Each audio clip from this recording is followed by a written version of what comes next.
Losing with some typically means winning with others and vice versa. Losing big with everyone across the board is nearly unprecedented and hard to conceive as even possible.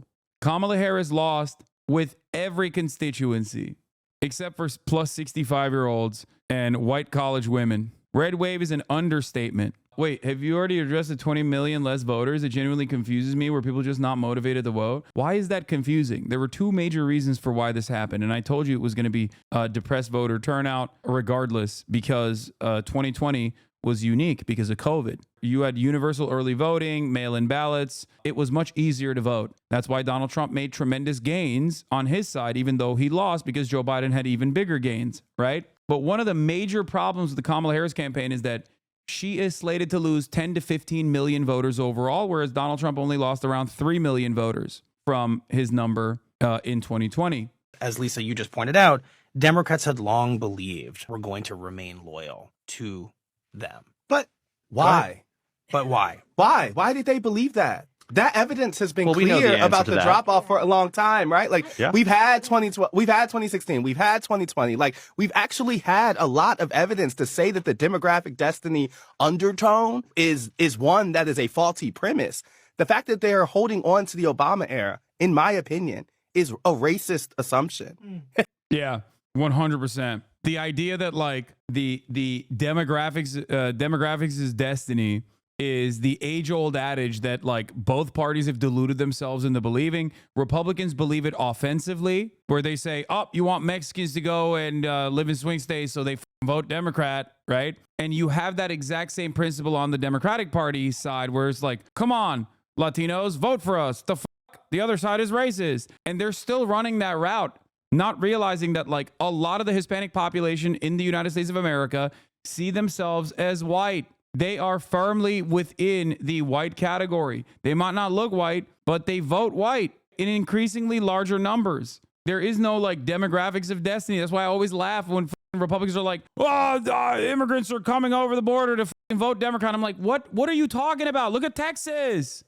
Part of that is because Latino voters in Texas, and there's so much polling on this. Latino voters in the state of Texas, Hispanic voters in the state of Texas, like social safety nets. They like it across the board.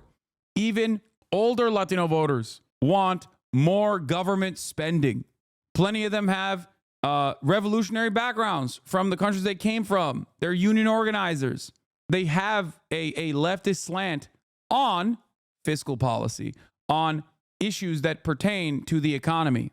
On the other hand, they also sometimes happen to be more socially conservative. So if one party, the Republican Party, just says, yeah, we're not going to do anything on the fiscal policy front, but we'll ham on the social conservatism, and the other party doesn't do a single damn thing about it at all and just simply goes harm reduction, harm reduction, harm reduction. Those guys are racist. They'll be racist to you. Vote for us. That has been a demonstrable fucking failure for the Latino voters in Texas. And that has always been a failure. This is why I always have hyper-focused on the Texas Latino GOP outreach. The Republican Party has nationalized that at this point. If one side is saying, hey, you don't like abortion, you don't like the gay stuff, okay, I got you. Yeah, we'll f them up. And the other side is basically saying, no, you don't understand. These guys are racist. Don't vote for them. Please vote for us instead. Without offering this base of support, any reliable ways of improving their material conditions, looking at what they're hurting on and saying, I got you. I'm going to do more social safety nets for you. Okay, I'm going to do it for everybody and you're going to benefit from it. Then yeah, slowly but surely, Republicans are going to pick apart that base. And they have. They did it so successfully in the state of Texas. And now they're doing it everywhere else. To simply say, oh, it's because these guys are just uneducated. That's not enough. To simply state like, oh, these guys are just like too stupid. That's not enough. That's dumb as fuck. You don't win elections that way, right? You don't. Everyone's stupid. We're in America, okay? I'm fucking stupid. We're all stupid, but we all vote. Democrats picking Joe Biden over Bernie Sanders in 2020 when a map of donations looked like this is what guaranteed a Trump win in 2024. I mean, yeah, that too. I don't know how you see this and think the answer is she didn't run left enough. Let me address that real quick, actually. This is important for people to understand. When you look at this and you think, oh my God, the broader electorate has shifted right, you are not understanding that there are tens of millions of voters that voted in the prior election for the Democratic Party that is just simply sitting this one out. They felt like they were written off. They just didn't vote. The campaign didn't reach them. The campaign abandoned them. Sometimes openly said, we don't want you. We want Liz Cheney. We want the suburbs. You have to understand. That's why it looks this way. This is simply an abject failure of the Democratic Party. That's all this shows. Yeah, this can be very misleading. Yusuf Munayr, poli-sci PhD, says, the shift isn't about Trump growing his totals as much as the fact that some 15 million people who voted for Biden in 2020 didn't vote this time. About 155 million votes were cast in 2020, 137 million in 2024. Where did they go and why? Even in the Biden race, the problem was that Biden should have had a larger victory, but he also did not go far enough in terms of activating people, in terms of motivating people. I remember I covered it, and he barely eked out a victory with 42,000 votes overall. I explained it. I said, if the base doesn't hold out in Philadelphia, in the urban areas, young voters, black voters, brown voters from across the spectrum, she made no outward communication to these constituents. She just took them for granted. She was like, oh, we have it locked down. She will lose. And that's precisely what happened. So if I can see it and I'm a fucking idiot, then how the fuck can the Democrats not see it? Are they this blinded? I go back and forth on this because sometimes I think they are just like beholden to corporate interests and whatnot. And then other times I talk to actual campaign staff. I talk to people that work in the DC bubble. And then I realize is that no, they are just blinded. It's not all just ideological purity and loyalty to like third-way neoliberalism across the board. It's not just about being completely captured by corporate interests. I think that plays a role, but that plays a role in the bubble. Keela Lacey says, Trump didn't win Pennsylvania, Harris lost it. The consensus from voters and organizers I talked to this week is clear. Democrats have abandoned working class voters, and it's costing them their political lives. It's class war. The focus on minority support for Trump ignores Dems leaving voters on the table. When black people are showing up for Dems, it isn't with unbridled support and unquestioning support. Maurice from Working Families Party said, Maurice Mo Mitchell, progressives and independents are the ones courting those voters, not Dems. I want more black voters asking questions in the political parties, recognizing that there is a larger and larger component of the black electorate that is persuadable. The more we move away, because that's just the passage of time, from the last time that the Democratic Party actually expended social and political capital to defend black people, the more younger black people are open to be convinced by the Republican Party. And it's even then, it's going to be by slim margins. But the fact that it even exists is specifically because the Democrats are not offering anything. And I don't mean offering something purely on racial boundaries, by the way. The civil rights movement is one thing. But even like offering things to young black men that you could offer to young men all across America and to young women as well. This requires you to have universality in mind when you legislate. Yep, time to break from the left. Next time, Dems should try saying they'll do more crackdown on immigration than Republicans. Instead of defund the police, run a prosecutor. Talk about having a gun, wanting a strong military instead of your identity. Just some ideas. More ideas of how Dems should pivot to the middle in the wake of this loss. Offer to put a Republican in your cabinet. Find Republicans willing to be your surrogates and make them major parts of the campaign. Talk up how much you agree with Republicans on the issue in debates. If you do wind up proposing a policy like capital gains tax increase, make sure that you propose a hike smaller than proposals from other leading Democrats. Avoid making substantive concessions to the activist left on Israel. In fact, reassert Israel's right to defend itself. I guess at the end of the day, I just wish Harris hadn't said Latinx so much. What was also so nutty about it was Kamala Harris had ran against all of this in 2019 when the Democratic Party was worried about a Bernie Sanders victory in the primaries. Tom Suozzi, who scraped by Tuesday, Democrats have to stop pandering to the far left. I don't want to discriminate against anybody, but I don't think biological boys should be playing in girls' sports. He added, Democrats aren't saying that, and they should be. Yeah, no, that's the resounding message here. Dude, there are no more minorities left to shit on, brother. At that point, there is like no one left. You know what I mean? Yeah. That's your takeaway from this, is the trans people thing. Like they are, I'm sorry, dude. By the way, I told this to my trans community already that they were going to do this inevitably. when you don't want to take a look at the larger problem within the party, when you don't want to question your ideological commitment to just refusing to even recognize material solutions to people's problems in the form of progressive economic policy, populist economic policy, if you are choosing to officially not look at that at all, then you don't have any avenues left. They're just going down the carousel. They're literally going off one marginalized group after the other. They're like, okay, let's cast aside immigrants. Okay, fuck them. YOLO. We did that this election. Wasn't enough. Must be the trans people. Fuck them too. It's so stupid when you have incredibly popular governors in red states that are unequivocally pro-trans rights that just say, no, this shit sucks. Don't even bring it up. I don't care. They're your neighbors. They're our children too. They're God's children. Fuck you. Stay out of their own damn business. Mind your business. The consulting class needs to be completely ripped apart and rebuilt. They are far too invested in certain narratives that they believe. Is wild that they believe children's sport is a top concern for voters. I know. They see one messaging poll and they go, oh, that's it. We got to kill trans people. But they did that shit with undocumented immigrants too. They don't look at the second thing that's polled in any of those messaging polls. That's what's so frustrating about it. They see the headline. The headline says 60% of Americans want mass deportation. They go, oh my God, we got to do mass deportation. They never look at the second fucking line right underneath it that says 64% of Americans want conditional amnesty for all migrants. They never look at that. They look at 60% of Americans think that trans women should not participate in sports alongside cis women, right? They never look at the second line in that goddamn same exact poll that says 64% of Americans believe trans people are disproportionately targeted. There's a lot of bigotry towards trans people. They never do that. When they don't look at the second line on those polls and they only respond to the first line, they end up normalizing this position amongst their own base. They start scaring their base into believing that, yeah, we got to go more right wing. We got to go more right wing. You're playing on enemy territory for no reason.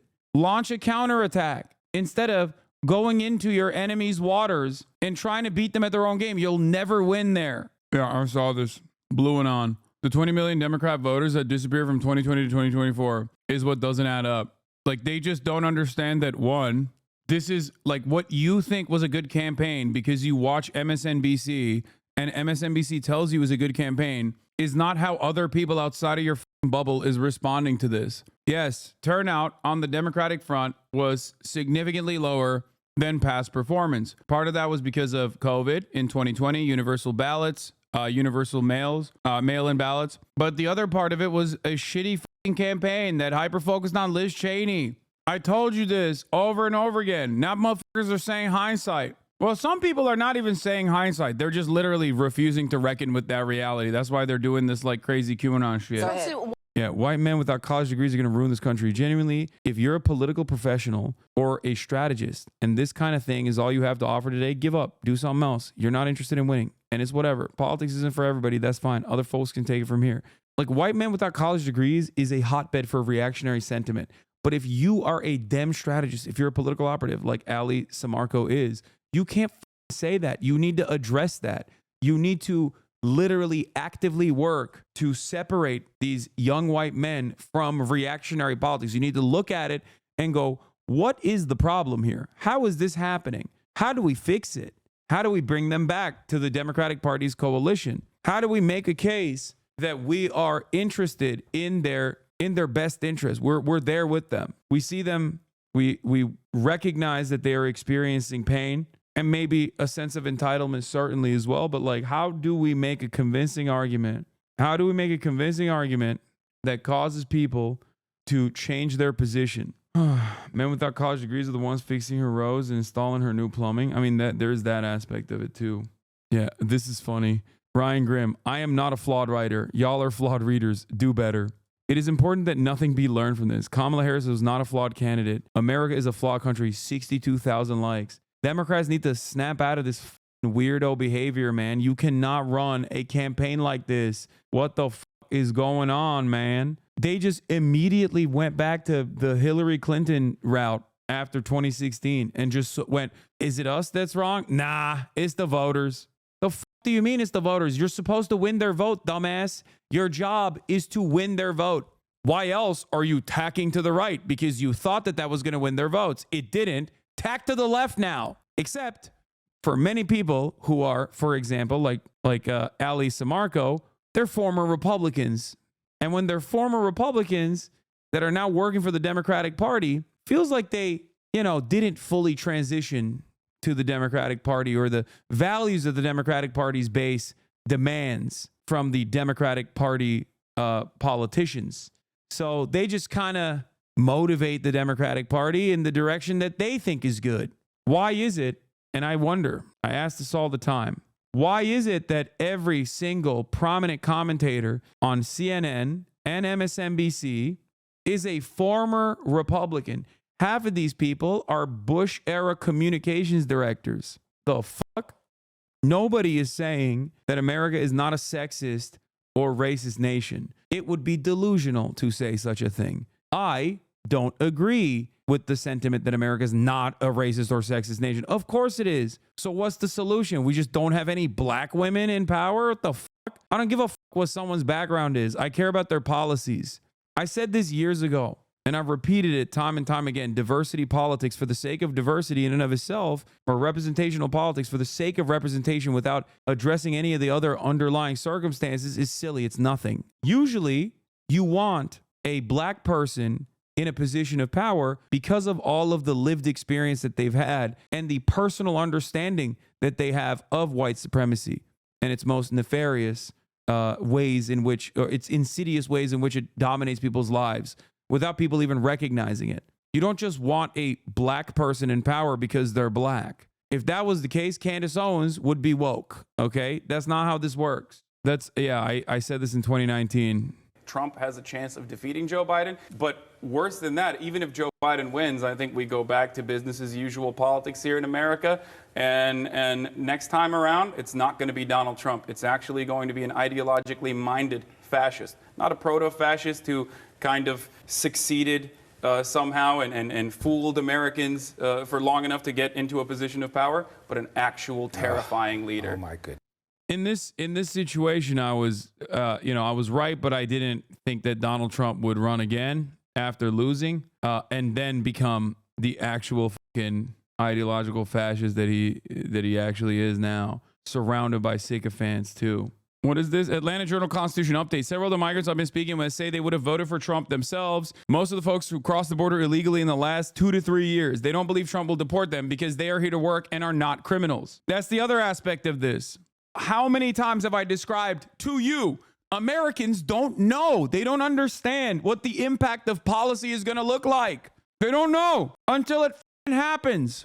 Staggering class realignment / shift in working class from Jeff Stein at Washington Post. Harris lost despite major shift of affluent voters her way. Literally what I said about her hemorrhaging the base while simultaneously desperately trying to grab on to as many suburban Hitlerites as possible happened. That's it. The base fell out.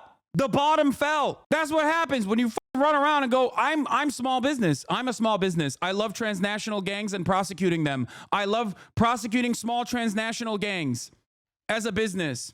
What am I going to do for the economy? Oh, don't worry. $50,000 in tax cuts if you want to start a startup. It's like, what are you doing?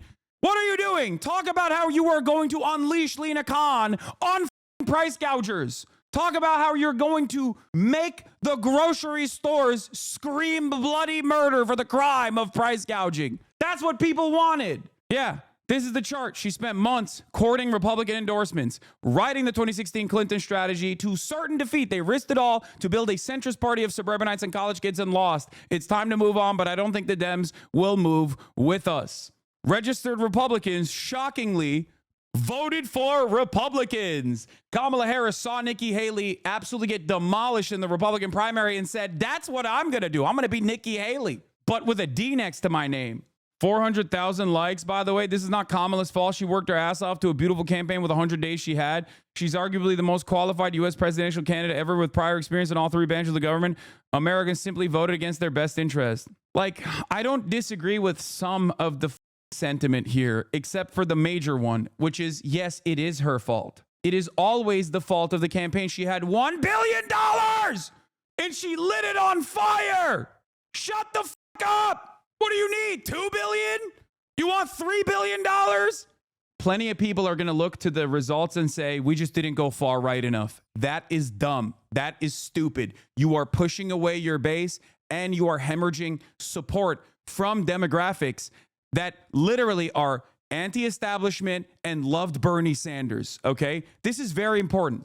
Key constituencies that loved Bernie Sanders are now completely lost. Young Latino men, young Latino voters in general either don't vote or young Latino men straight up went to the Republican Party. That was the Bernie constituency. Young Arab men and Arab men in general, Arab women in general, either went to the Republican Party due to fucking Gaza shit or just didn't vote. These are people who were literally the Bernie bros, right? You were so resistant. You kept saying that they were fucking misogynistic and you pushed them away into either not voting or even going, you know what? I actually wanted healthcare and none of this gay shit. I don't really care about the gay stuff at all, but I just want healthcare, into going, you know what? No one's giving me healthcare, but I still don't want the gay shit. At least this guy is representing the anger that I feel. I cannot comprehend how we have lost so many people. I mean, I can comprehend it. I know exactly how it happened, but I just cannot comprehend how the Democratic Party has not been responsive at all to this depolarization on racial boundaries. And another thing I want to point to, by the way, they chirped so much at black people, so much. What did they do? They were like, oh, there's a big swing for black men towards Donald Trump. What did I tell you? I told you that that was going to be marginal in comparison to Latino men and, more importantly, white men without a college degree. White men without a college degree and Latino men without a college degree went by much larger numbers of the Republican Party than black men without a college degree. But that didn't stop the Kamala Harris campaign from activating O'Bungler to go out and be like, oh, well, seems like a lot of you black men are a little misogynistic and pussy too. You think that's a good message? Yeah. I'm glad that we spent a whole ordeal centering the narrative around how black people are too misogynistic to vote for a black woman. That was a great media opportunity. Great stuff. I told you that shit was bunk. It was nothing. It was ridiculous to hyper-focus on black men, which was going to be a sliver, much smaller percentage regardless. Despite all that chatter, Trump didn't really gain with black voters nationwide. 86% Harris, 12% Trump. Unchanged from 2020 when 87% of black voters went for Biden and 12% went for Trump. Black men statistic, 78 to 20 in 2024, 79 to 19 in 2020. 1%. It drove discourse for a week. I told you this shit was bunk. It was bullshit. It was just a permission structure for white liberals to just shit on black people again. And that's precisely what the fuck happened for no reason. It is terrifying to watch the Democratic Party just hemorrhage its base and refuse. Make no mistake. They are the idealists. The liberals at the tippy top of the Democratic Party are ideologically committed to a dead movement. Neoliberalism has failed. Tacking to the right over and over again has failed. And yet, win or lose, they go, we just got to go to the right. We just got to get more racist. No lessons learned whatsoever. It does not matter to them. That is why they ran a dogshit campaign, in spite all signs pointing to major flaws.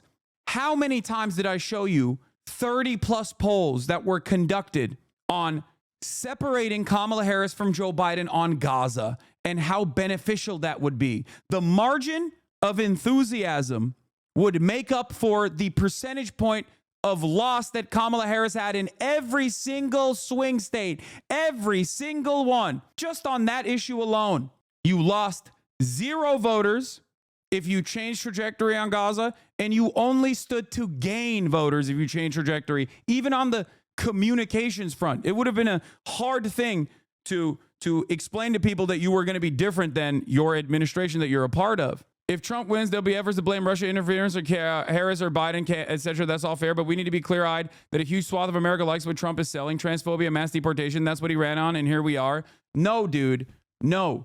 And I'll tell you, I'll give you a reason for this, okay? I'll give you a reason for this. There are tens of thousands of people in this community that voted for Kamala Harris. Do you agree with Kamala Harris's policies across the board? No, of course you don't. Of course you don't. And there are plenty of Republicans that either aren't paying attention or don't give a about any of this shit either. And they just think, oh, he's going to fix the economy. And they're dumb enough to think that that is, going to happen with Donald Trump. That's it. The idea that like everyone is hyper tuned to every single part of the campaign's messaging. And that's what they're so excited to go out and vote for Donald Trump because they all want concentration camps at the border is stupid. It does not track with reality. It does not track with the messaging polls on this. And you'll see it when he starts the mass deportations. You'll see how angry people get because one, what do I always say? Americans don't understand the policies that they're either voting for or just don't think about it at all. They just don't know how bad it's going to be. And that is a flaw on the counter messaging side for the Democratic Party. They never once communicated that all this border shit was bunk, that it was all born out of right-wing panic, hysteria. You think it's an accident that every 2 years, whenever there's a midterm or a general election, there's a caravan that comes out of nowhere? They pulled that ripcord over and over again. You know they're going to do it.